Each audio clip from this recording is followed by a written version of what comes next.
Hi friends, welcome to Radhu's Food Court and Vlogs. ഇന്ന് നമ്മൾ ഉണ്ടാക്കാൻ പോകുന്നത് ചൊരക്കായ ഉപയോഗിച്ചിട്ടുള്ള ഒരു പുളിശ്ശേരിയാണ്. ചൊരക്കായെ പറ്റി പറയുകയാണെങ്കിൽ ഇത് നമ്മുടെ ബോഡി കൂൾ ചെയ്യാൻ സഹായിക്കും, വെയിറ്റ് ലോസിന് സഹായിക്കും, യൂറിനറി ട്രാക്ട് ഇൻഫെക്ഷനൊക്കെ ട്രീറ്റ് ചെയ്യാൻ സഹായിക്കും, വയറിനുള്ള പ്രോബ്ലംസ് ഒക്കെ സോൾവ് ചെയ്യാം, നമ്മുടെ ഹാർട്ടിനെ ഹെൽത്തി ആക്കി വെക്കാൻ സഹായിക്കും, സ്ട്രെസ് റിലീവറാണ്. അങ്ങനെ പറയാൻ പോയാൽ ഒരുപാട് ബെനിഫിറ്റ്സ് ഉണ്ട് നമ്മുടെ ചൊരക്കായ്ക്ക്.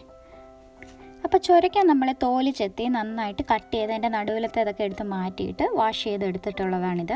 ക്യൂബ് പോലെ കട്ട് ചെയ്തെടുത്തിട്ടുണ്ട്. ഇതിൽ ആവശ്യത്തിന് വെള്ളം ചേർത്ത് നമ്മൾ വേവിച്ചെടുക്കും.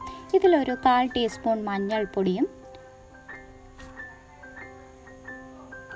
ആവശ്യത്തിന് ഉപ്പും ചേർത്ത് നമ്മൾ ഓപ്പൺ പാനിൽ വേവിച്ചെടുക്കാം. ഇത് ഒരു 10-20 മിനിറ്റ് വേണം നന്നായിട്ട് വെന്ത് കിട്ടാൻ. അടച്ചു വെച്ച് വേവിച്ചെടുക്കാം. ആ സമയം കൊണ്ട് നമ്മൾ തേങ്ങ അരച്ചെടുക്കാം.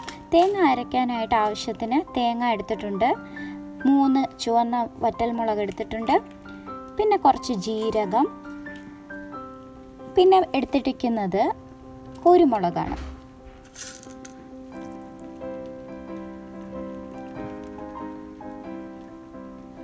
കുരുമുളക് നമുക്ക് ആഡ് ചെയ്യുന്നതുകൊണ്ട് നല്ലൊരു എരിവും ഒരു ടേസ്റ്റും ഒക്കെ നമ്മുടെ പുളിശ്ശേരിക്ക് കിട്ടും. ഇനി നല്ല പുളിച്ച മോര് വേണം, അത് നന്നായിട്ടൊന്ന് ബീറ്റ് ചെയ്തെടുക്കണം.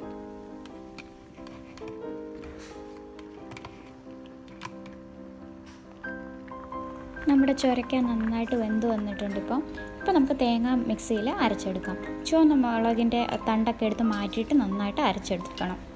കുറച്ച് വെള്ളം ചേർത്ത് നല്ല പേസ്റ്റ് രൂപത്തിൽ ഇതുപോലെ അരച്ചെടുക്കാം. അരച്ചു വെച്ചിരിക്കുന്ന തേങ്ങ നമ്മൾ ചൊരക്കായയിലോട്ട് ആഡ് ചെയ്ത് ഒന്ന് വേവിച്ചെടുക്കാം. ഒരു 5 മിനിറ്റ് മതി.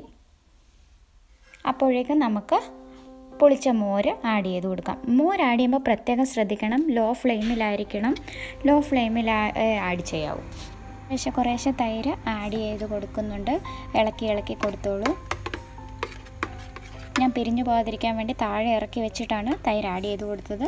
ഇപ്പോൾ നമുക്ക് വെളിച്ചെണ്ണ ഒഴിച്ച് കടുക്, ഉലുവ, കറിവേപ്പില, ഇത് ഇത്രയും സാധനങ്ങളിട്ട് കടുക് വറുത്തെടുക്കാം. ഉലുവ കരിഞ്ഞു പോകാതെ പ്രത്യേകം ശ്രദ്ധിക്കണം. ഉലുവയ്ക്ക് ഒരുപാട് ഹെൽത്ത് ബെനിഫിറ്റ്സ് ഉള്ള സാധനമാണ്. അത് ആഡ് ചെയ്യുന്നതുകൊണ്ട് ഒരുപാട് നല്ലതാണ്. ഒരു ടേസ്റ്റ് നമ്മുടെ പുളിശ്ശേരിക്ക് കിട്ടും. അധികം ഇട്ട് തിളപ്പിക്കേണ്ട പുളിശ്ശേരി, ആ ഇരിക്കുന്ന ചൂടിൽ തന്നെ അത് വെന്ത് കിട്ടിക്കോളും. ഇനി കുറച്ച് കായപ്പൊടി, ഒരു പിഞ്ച് കായപ്പൊടി നമ്മൾ ആഡ് ചെയ്ത് കൊടുക്കും ടേസ്റ്റിന് വേണ്ടിയിട്ട്.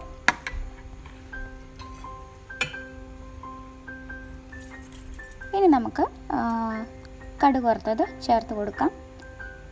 നന്നായിട്ട് ഇളക്കി എടുക്കാം. ഇപ്പോൾ നമ്മുടെ പുളിശ്ശേരി റെഡി ആയിട്ടുണ്ട്. ഇനി നമുക്കിത് ഗ്യാസിൽ നിന്നെടുത്ത് താഴെ വെക്കാം.